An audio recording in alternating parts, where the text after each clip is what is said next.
축하합니다. 25학년도 의대 입시는 현재 진행 중이고 벌써 1차 합격자도 나오고 대학별 고사도 진행되고 있습니다. 하지만 우리들은 여전히 거리에서 이렇게 외치고 있습니다. 지난 2월 이후 우리의 일상은 깨졌지만 대한민국은 지금 조금씩 변하고 있습니다. 지난 9개월 동안 정부는 앞뒤 안 맞는 비과학적인 뻥카로 국민들의 신뢰를 잃었고 대통령의 지지율은 점점 최저를 찍고 있습니다. 그리고 국민들의 대다수가 의대 증원의 그림자에 가려진 의료농단의 실체를 이제는 조금씩 알게 되었습니다. 지금 전공의와 의대생의 저항은 의료 독재에 대한 민주화 운동입니다. 헌법이 보장하는 기본권을 짓밟고 있는 지금의 의료농단은 자유민주 체제에 대한 반역입니다. 다들 동의하십니까? 어제는 구속된 사직 전공의의 첫 공판과 보석 청구에 대한 신문도 진행되었습니다. 검찰은 당연하게 보석 청구의 기각을 요구했고 이용재 판사 재판부는 신문회에 보석 여부를 결정할 예정이라고 합니다. 다음 변론 기일은 12월 13일 열립니다. 이제는 예전만큼 관심이 없어졌는지 다수의 언론에서는 구속 전공의에 관한 기사를 거의 찾을 수가 없습니다. 야당 대표의 재판과 명태균 녹취록 기사만 가득합니다. 정말 마음이 아픕니다. 혼자서 얼마나 외롭고 무겁고 힘들까요? 누가 이 젊은이를 이렇게 만들었습니까? 여러분, 우린 이 구속 전공의를 절대 잊으면 안 됩니다.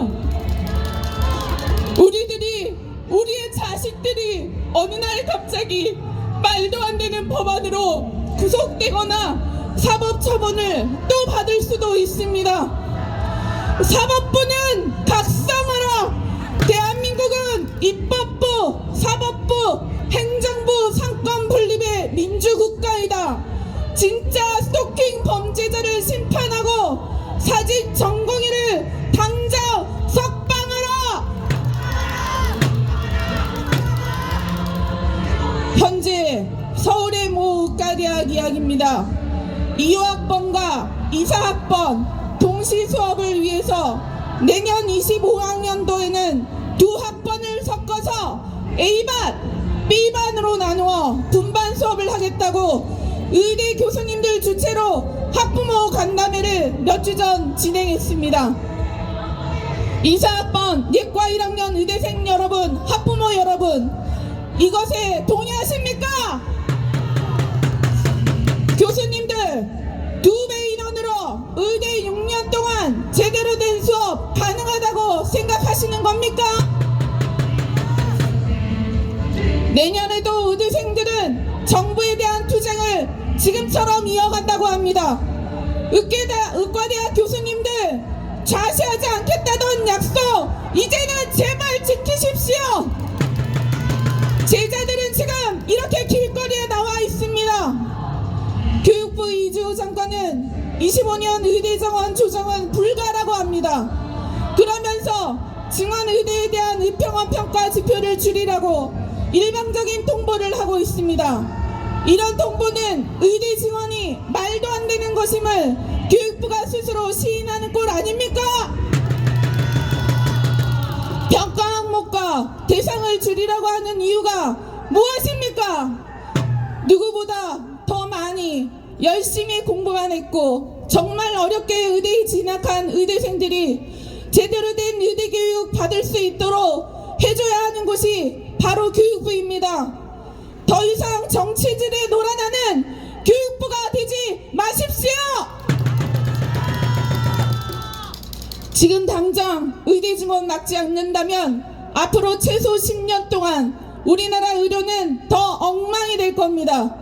국민들이 생명을 잃고 맡길 수 있는, 자기의 생명을 믿고 맡길 수 있는 의사를 만들어야 될 거 아닙니까? 당장 의대 모집 정지 하십시오.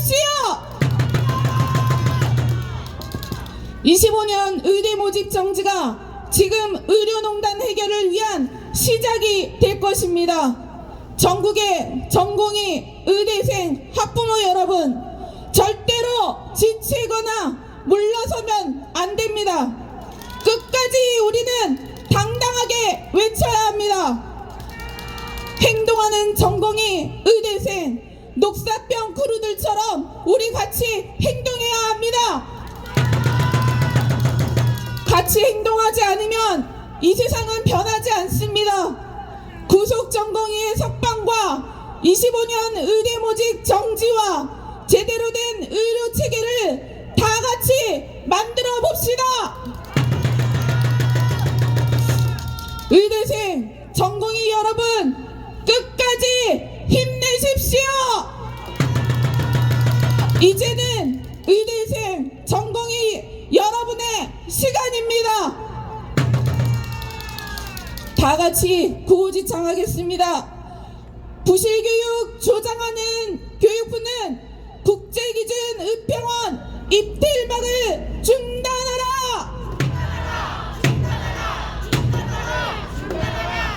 구속된 전공의를 지금 당장 석방하라.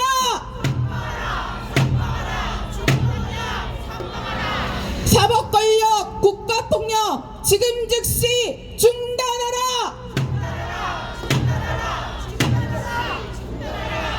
정부는 전공의와 의대생, 당사자와 대화하라.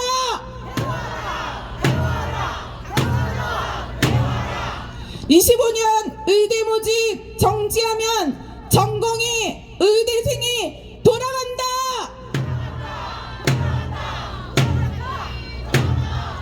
전공의와 의대생이 미래 의료 희망이다.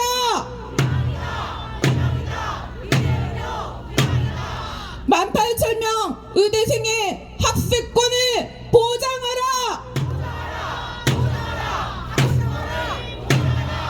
이제는 국민들도 알게 됐다. 지지율의 의대 증원 이용 말라.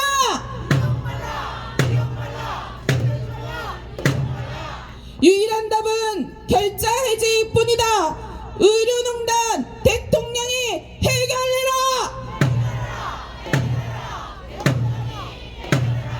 감사합니다. 아자아자였습니다. 네, 좋은 말씀 감사합니다. 다시 한번 큰 박수로 맞이해 주시기 바랍니다. 네, 다음은 실질적으로 경기도 의사회 회원분들을 도와주시는 경기도 의사회 소근호 의무보험 부회장님의 말씀 들어보도록 하겠습니다. 큰 박수로 맞이해 주십시오.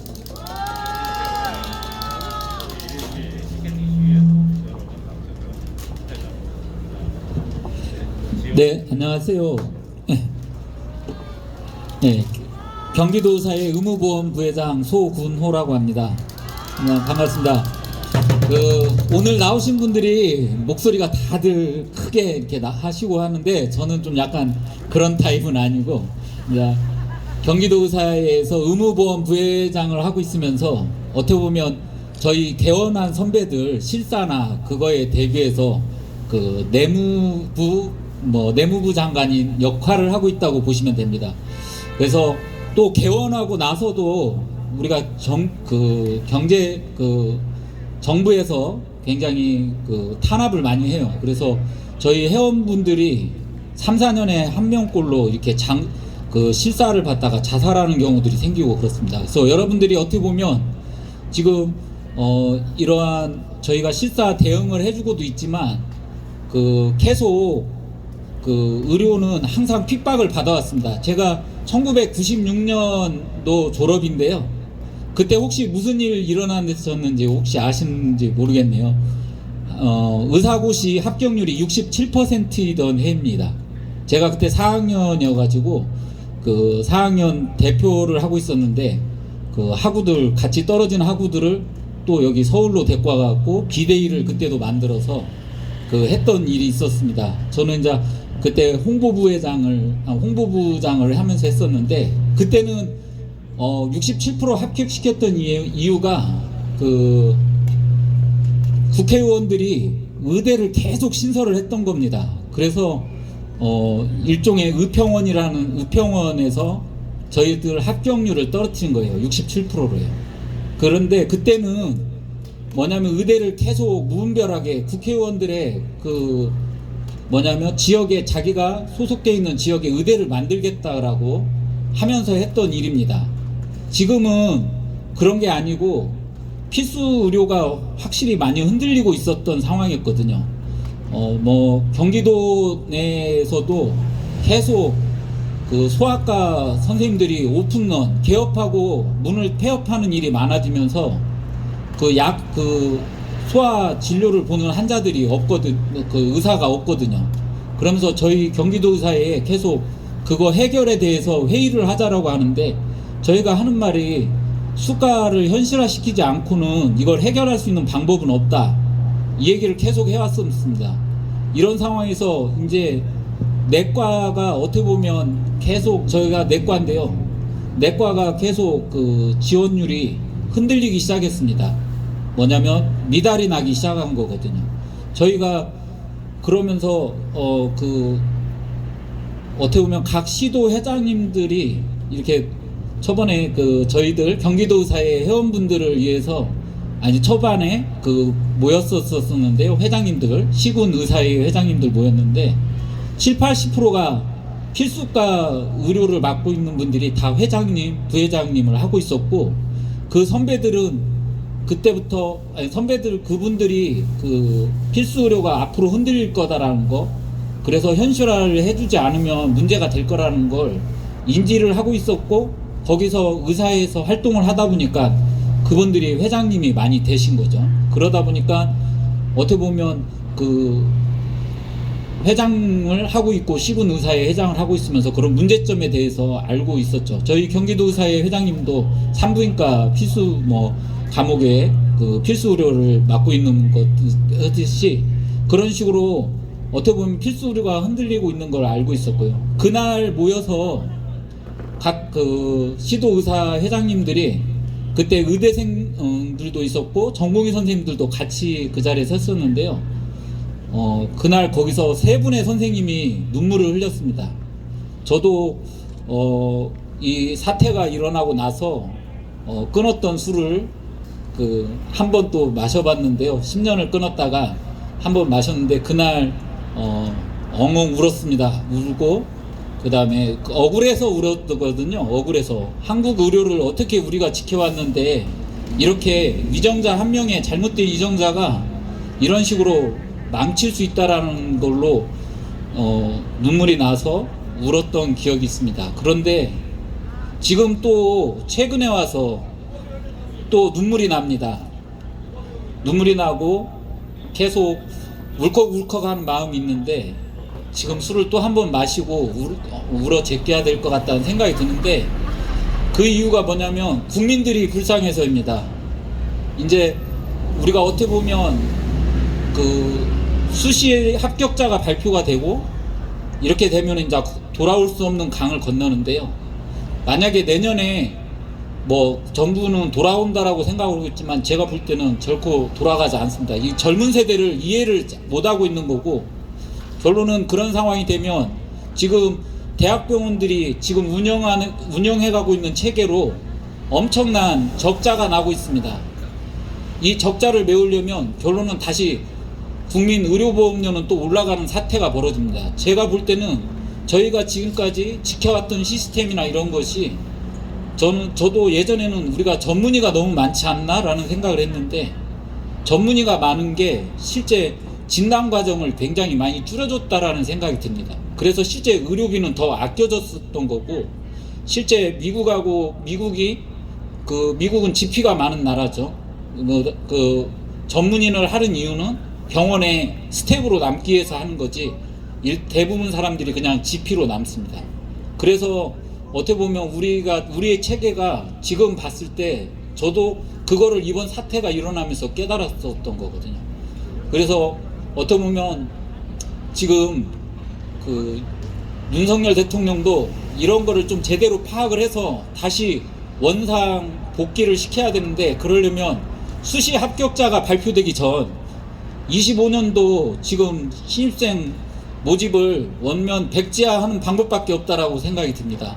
그래서 그리고 저희가 또 다음 우리가 그 중요한 선거가 있는데요. 어떻게 보면 여기 계시는 분들이 지금 유튜브로도 제가 이번에 그 추천서를 받으려고 하면서 전화를 해봤더니 유튜브로 많이 보고 있더라고요. 저희들이 이렇게 하는 거.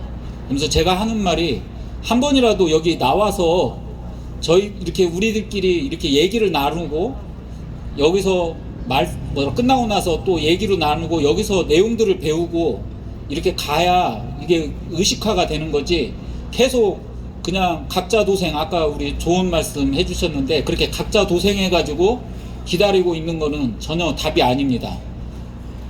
참여하지 않으면, 저도 예전에 그 성격이 좀 이렇게 실사나 이런 거에만 관심이 있지 이렇게 투쟁이나 이런 거에는 잘 못하다 보니까 이렇게 지금 여기 위에 올라와서 얘기하는 것도 제가 항상 뒤로 뺐었는데, 이렇게 나와서 그 다음에 내용을 알고 이런 식으로 참여를 해줘서 얘기를 들어야, 이런데 한두 번이라도 나오고 그 다음에 논해야지, 그냥 가만히 방구석에서 있으면서 과연 이 정부 의료가 어떻게 돌아가는가, 여러분들이 정말 의협이나 이런 단체들이 대의원이 어떻게 돌아가나 이런 걸 알고 있어야 됩니다. 엉뚱한 소리들을 할 수가 있거든요. 그리고 관심을 가져야만이 올바른 선거를 할 수가 있고 올바른 결정을 할 수 있을 거라고 생각이 듭니다.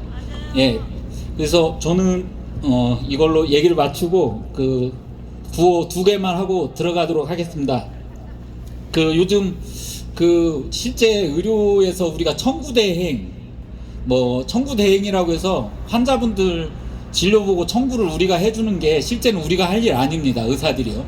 그리고 또 지불제도 개편 이런 말들을 요즘은 의대생이나 우리 전공의 선생님들이 하시는 거 보고 놀랐어요. 이게 전부 우리 그 의무보험위원회에서 이거 지불제도나 청구대행을 환자들이 청구를 해야 됩니다. 우리는 그냥 나오는 대로 돈을 다 받고, 그래야 환자분들이 지금까지 의사들이 얼마나 우리를 위해서 그렇게 보험으로 해줬고 이런 내용들을 알거든요. 솔직히 이런 것들을 우리가 알아야 되는 내용들이 많습니다. 그래서 그렇게 해주면 솔직히 국민들이, 의사들이 고생을 하고 있었다라는 거, 그 다음에 우리를 위해서 진료를 보고 있었다라는 걸 알게 되는 거거든요. 그래서 이런 텀들을 사용하는 걸 보면서 이게 우리 이제 후배님들도 굉장히 의료의 문제가 뭐였나, 이 단순히 의사 수 늘리는 게 문제가 아니고 그 뒷면에 숨겨져 있는 내용들을 알게 되고 있는 것 같습니다. 네, 2개 하고 물러나도록 하겠습니다. 여론조작 의료농단, 국민건강 무너진다. 무너진다. 국민건강 무너진다. 지불제도 의료개혁 가성비가 웬 말이냐. 네, 감사합니다.